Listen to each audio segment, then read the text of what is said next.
Good afternoon, everyone. Thank you very much for tuning in. Today we have Cara Macklin joining us for our podcast. Cara is going to speak to us about her coaching background and her business, Cara Macklin Coaching. Cara, you're very welcome. Thank you for joining us. Thank you, Fiona.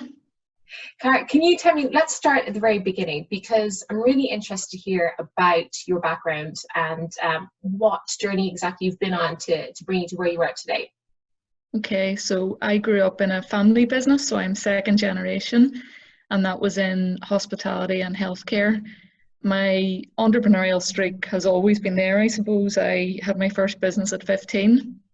We lived in the countryside, so organising buses to get us all out to local nightclubs. And from that stage, I always knew I was never going to do anything traditional. So I remember being asked in primary school, what would you like to be, do when you grow up? And I said I wanted to own Tammy Girl, which was a teenage fashion shop at that stage.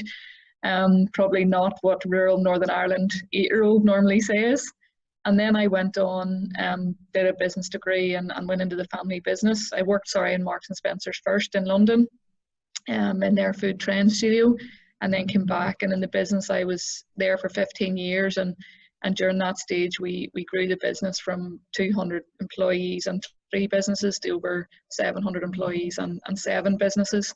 Wow. I opened 3 of the businesses, and my passion was always change, development, innovation, how we look at different things and bring different ideas into the business. And in 2015, then I got a scholarship to do an MBA in London, which was amazing to get international experience. And so I got to work on a project in Iceland, in South Africa, and in China, and with the Doyle Hotel Group at that stage.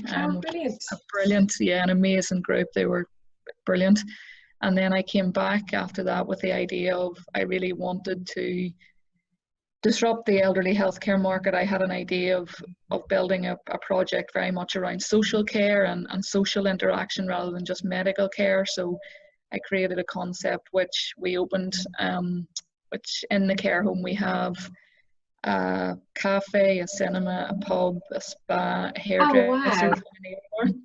So it was very much around life, a place where people go to live a fulfilled life rather than people's perception you go to a nursing home to die, which is not the case. And I wanted a space where children really loved and wanted to come, because again, that's a big barrier, that kids don't want to go to a nursing home to see their grandparents.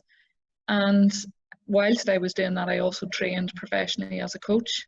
And then I left the family business last year to help. I really want to help other entrepreneurs and leaders be more entrepreneurial, more creative, more innovative, because we'll probably get into this, but I do believe that leaders of the future and entrepreneurs, the one thing they are going to need more than anything is the ability to adapt quickly, think creatively, and that is an art and a science as well, actually. So I combine the two now in terms of working with other leaders and entrepreneurs. That's amazing. Well, look, one thing that I really want to get back to quickly is organising buses to nightclubs at the age of 15. How on earth did you come up with that idea? And were you on those buses to the nightclubs as well? Yes, I was. So my older brother and I, we lived in the countryside, and obviously no one drove, so we were all kind of 15, 16, and we just knew the best way to get us all out. So at that stage, the bus was, I think from memory, the bus cost us £100. We had 52 seats on the bus, so him and I had to go free, and the other 50 seats we charged £5 each. So that's over 20 years ago. We were making a profit of £150 every kind of month, 6 weeks. So at that stage, I knew, yes, this is for me. Excellent. Well, fair play to you. I'd love to talk more about lifestyle care home. Mm-hmm. So, I'm sure we all have experience of dropping in and out of nursing homes at certain stages of our lives, but this sounds like an incredible place to be. Is this something that has expanded, or where exactly is the lifestyle care home? So it was the first we opened in Northern Ireland, and I believe Ireland, actually, I don't think there's anything like it, or I haven't seen anything like it in Ireland. I spent 6 months researching places all over the world in our industry and outside our industry, which is one of the pieces where I talk about the science of creativity. Is there's certain principles for me that go into creating something very different. So I would have, you know, looked very much to the hospitality sector. I looked at, brought in people from retail, really high end, people in car showrooms. So the team were very diverse in terms of what we created. And the whole ethos for me was, the problem for me was people do not want to go into a nursing home. Well, the first problem is people don't want to get old. I couldn't solve that one, but the second one, I wanted to create somewhere that was better, that people wanted to go to more than living in their own home, because, you know, there's a big piece around being at home on your own as an elderly person. It's very lonely, and it's not the perfect life either. People think, oh, I want to stay in my own house, and I understand that, but so that was a huge part of it. And very much, I just believed if you mentally were better, physically you would be better. So we then proved in terms of our dementia unit, the impact it had on people, the positive impact. So the medical professionals could then see it when we opened it. But that, I mean, it was a huge, huge challenge, huge investment. But in our first year, we hit 100% occupancy, loads of awards for the team, loads of staff promoted. So it wasn't just the building, it was the whole culture that I recreated in terms of how we did things, the customer experience piece. So we looked at every single element in the business, and I was responsible for all of that to bring the team to a very different level in terms of what we were offering. Fantastic. And are you thinking about branching out and coming into the Republic of Ireland? So I've left the family business completely. I'm not sure what their thoughts are. At the minute, my focus is on my coaching and working with other business leaders, but who knows? Someone said to me, will you have another business in the future, Cara? And I said, yes, I will. And who knows what that'll be. Well, it certainly sounded like you had a great grounding in terms of being in that environment, growing up, and extremely entrepreneurial. What do you think you learned most about growing up in that environment? You learn the fundamentals of business. You know, cash is king, managing cash flow, looking after costs. But the one thing I think is, you know, and this is where would be my biggest strength, is looking to the future, constantly improving, constantly having the ability to adapt and change very quickly. I mean, my parents had the business during the Troubles in Northern Ireland, so that resilience piece and being very independent in terms of, you know, every challenge. And, you know, I don't want to talk about how serious the challenge is now, particularly for the healthcare industry as well, but every challenge brings good things. There's going to be very good things coming out of this time we are in. You know, we've already seen huge creativity in terms of businesses changing, gin places making alcohol gel, the healthcare industry turning on its head overnight. And for me, that is what I learned the most, and that's what I help teach other leaders now, is how to actually do that. You know, because I use the analogy, if you want to run a marathon, you don't just go out and run it tomorrow. It's a constant training. So it's a bit like when the storm comes, you want the ability and the roots and the foundation strong in your business, that you can be flexible and adaptable, and your team as well. That creativity piece in terms of creating new ideas, that is a culture and a process that you have to learn and instill in yourself as a leader and your team. And for me, it's the most important thing that leaders are going to need and entrepreneurs are going to need in the future, I believe. So tell me, how exactly did you think that I'd like to be a coach, I'd like to help others, you know, generate more business, help them lead? How did this idea come about for you? So I've always been very passionate in our own business. I don't believe you scale a business unless you scale the people, and particularly the leadership. And I see this a lot, to be honest, where leaders sacrifice their own scaling up to scale their business, and then the car crash happens at some point. You do not, again, my belief, fundamentally, you do not scale a business unless you're scaling yourself at the same pace that you want to grow your business. So that was one part of it. The other part of it was I knew I could help other people. I mean, I have my MBA in that, which is fine, but I have hands-on experience for so many years that I didn't realize how much I had learnt until I started to talk to other leaders. And there is no better satisfaction seeing someone achieve something that they never believed possible, and you help them create an idea and develop, you know, giving them the time. You know, one of the biggest barriers to creativity is time. So when they work with me, that's the first time that they have to properly think about things. And I speed up their growth and development, and ultimately then their business, because growing their business then reinvest back in, you know, developing their people, making it better, and ultimately it's a big piece in terms of Northern Ireland and further afield. I work with leaders all over the world. The impact then on society, and you know, when the economy grows and leaders scale, you know, it's a transformational impact on everything else. So I could have a bigger impact that way. Fantastic.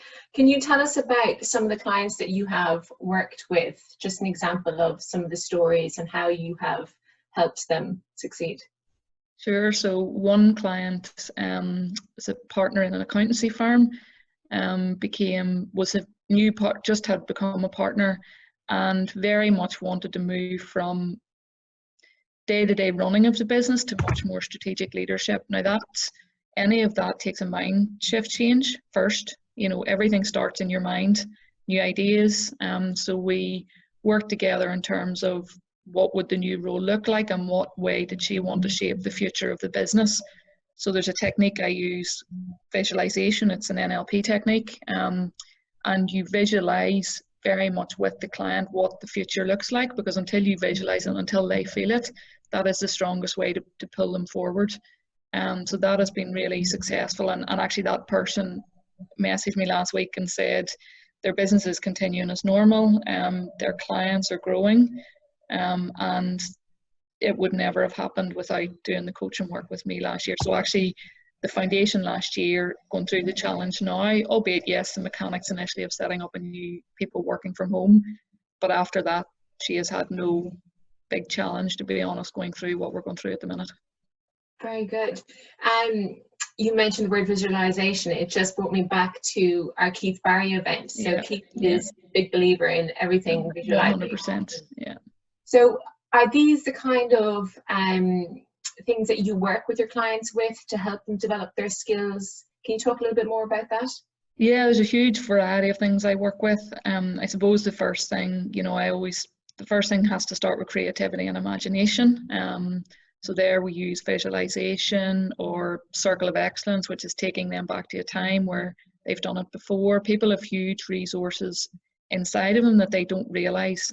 You know, we talk about feedback and, you know, what we did wrong. We can all remember what we did wrong. I this is where I developed some of our most successful leaders in our business, which I suppose is where the coaching started.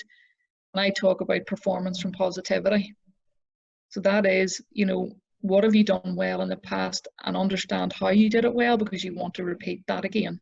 People don't do that because you just move on from the success. So that's very important. Every challenge that entrepreneurs have, they are lonely. So obviously I work with them. I am the only person that they can be completely honest with. It's very important. I give them the time, as I say, to think creatively, which for me is the most important thing. How to lead their team then in a different way. Gone are the days, to be honest, of any kind of dictatorship or top-down leadership. You know, we are first time ever in history that upstairs in organisations are asking the downstairs for advice. That happened before COVID-19. It certainly has happened this time. Like, how many leaders who are very senior had to get junior staff to help them set up technology, new ways of doing things. So if you're a leader and you don't have the ability to ask the right questions, I believe the best leaders in the future will be able to ask the right questions, not have the right answer. Because no one is, you know, the environment is so complex, so uncertain, so volatile. There is no single leader in this world that is going to know the answers to everything going forward. So it's that piece, how do you get the best out of your team? That's a skill in itself. And then the other piece is communication. Do you have any tactics or ways of coping with people that they'd like to have help and they know that they need it, but yet they're a little bit old-fashioned or their feet are a little bit stuck in the mud? How do you bring them along and help them adapt? I suppose if they're very, very stuck in the mud, I can't move them forward. So I'm being blatantly honest. I help people move forward, but they have to want to move forward themselves. I use two ways. I use a visualization of what positive or what would life look like if these barriers were out of the way, which for me is the most powerful. If it's getting very difficult, I then say, well, look, if you don't move forward, what is life going to look like? So any change management, you need to create a bit of fear at the minute, and that's what unfortunately coronavirus has done in a very, very quick, short space of time. Turned everybody on its head. But you want to continuously create that in a business, that you don't get, a challenge doesn't come along. So, so it's building that constant adaptability and creativity in yourself and your team. But yes, if someone ultimately does not want to move, I can't move them. But that's one way to. And you only have to look at the world today, traditional ways, and people who keep doing the same thing, it's not going to work. It's that simple. I say to leaders, always, it's been the biggest question I've been asked actually in the last 6 weeks.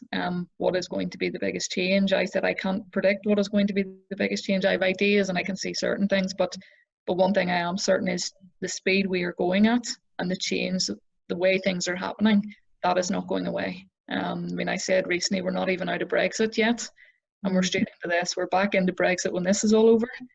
And I say to leaders, either you create the change or it is going to create you. And that's creativity and having the courage. Courage is a big problem, and fear for people. Actually, I would say it's the number one thing that stops people. And I think it's very interesting to watch children at the moment, because they are so creative and have such amazing imaginations, which we do too, but it's gone out of us because of schooling and organisations and what happens as we get older. And children are, they're not fearless, but they have great courage. Because they haven't it's easier to make a mistake when you're a child than when you're an adult. It's not as painful. But I say fear is like a fire. It's an amazing tool to use to drive you onto the next level. So it's like the warmth in your living room, but when a few sparks come out of the fire and hit the floor and it engulfs you, that's when there's a problem. So I use different techniques with people how to manage their fear as well. Yeah, and how exactly do you go about that? What do you recommend? You need to, it's back to the positivity piece. You need to be constantly reinforcing in your mind what you've done well. And I don't mean that from an arrogant point of view, and very much I have a team around me and they challenge me all the time. So when something goes wrong, it goes wrong, and you have to sort it out and discuss it. So this is not flowery pink. But when you do something well yourself or in your business or as a team, not just from a self awareness point of view, you actually need to understand in your business how you did it so that you can repeat it again. So that's one way. So I every day would be constantly looking at positive things, what have I done well, and reinforcing that, because we all definitely do the inner critic. And I say the inner critic is like a drip and tap in your mind. Your subconscious is listening to everything you're telling it. It can't tell the difference. That's proven. Keith talked about that as well. So if you're drip feeding in negative things, I don't watch the news. I watch it once a day to get the stats, and that's it. So if you're constantly dripping in negative beliefs into your own mind, it's like weeds in a garden. You need one hell of a lot of positive things to get rid of that. So that's the first thing. The other thing I always did as a child, I didn't realize I was doing it, was when something happens, I just jump. Like if someone says, oh, we'll do this, Cara, I don't even think about it. I just jump. And actually now, the power of that, now at times you have to plan for big decisions in a business and whatnot, but I say to people don't think when they should think. So we have time now to take the time and think properly about how we're going to change our business. We need to use it. People don't get that time in a business. They're just running. And people think when they shouldn't think. And what I mean by that is they've got an opportunity in front of them. They have a decision to make. And the minute they start thinking about it, of course, it gives them all the reasons why they shouldn't do it. And they're dead in the water then. So think when you should think and be creative, and don't think when you shouldn't. And that's when something happens, just jump. Because the minute you jump, you will figure out how to make it happen. And that's proven in your mind. And that's what I do with I suppose a coach, which has helped me in the past, a coach supports and challenges you and has your back. So they bring awareness to you that you're not even aware of yourself. Yeah, I suppose taking that first step is the hardest part, isn't it? Yeah. So for the people that are listening in today Who do you think you would be perfect for helping out? A lot of businesses are going through a lot of change. They're struggling a lot at the moment because there's an awful lot going on. Changes in the structure, changes in employees, and surrounded by so much uncertainty. What do you think that you'd be able to offer people? Yeah, so it's people who are very much in their business now and they have to change and do things differently. They've got a very strong business, and they want to ultimately grow it again. We will come out of this and businesses will grow. Very much I get a lot of kind of next generation entrepreneurs, so people who are either second generation family or they've been in a business for 10 years and they're scaling it and they maybe don't have the entrepreneurial experience that I have. So again, that would be another piece, and industries, to be honest, who, you said to me earlier on, how do I change someone who doesn't want to move? Some businesses will come out of this and they will not want to move. They're not the right businesses to work with me.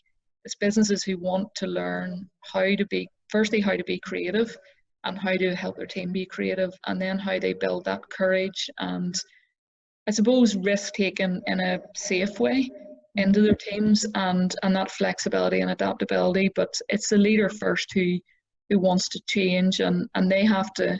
And I'm not saying that change is you have to completely change everything you're doing. I talked to someone recently and said there's a lot of things that businesses did 20 years ago that are very good to bring back into business today. So we never phoned anyone. It's the best way to talk to someone. Lift the phone and ring customers. We never wrote cards. We haven't written a card to someone. Sorry, I always write cards to people to thank them. Handwritten card. It is the most powerful thing. So a lot of, millions of emails aren't working. So it's looking at businesses, what worked years ago that we could maybe bring back in again, and having someone who's very supportive yet challenging as well. I'm not a yes person. So I will very much help them both on the business side and also the mindset of the leader. I suppose that's where my business experience comes in, and my coaching experience now comes in, the two together, which you rarely find in a coach. Very good. So somebody comes to you and says, Cara, we need your help. And you say, yes, excellent, no problem at all. What exactly does that look like? So you go, you meet up with them, you assess the structure. So tell me, what does it look like?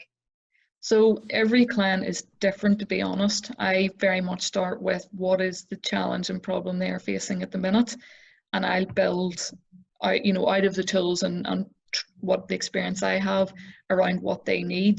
I think the thing that people, and it's suppose advice I want to give to the people out there in business, you need to be very clear on what the problem is you have before you go to any coach, any mentor, any consultant, any trainer.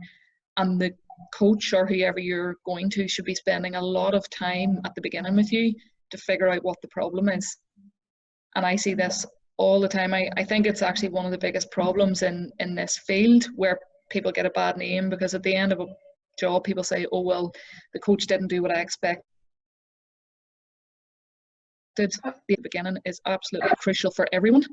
I had a call from a guy the other day who said he has nursing homes and said, Cara, I want you to come and help me.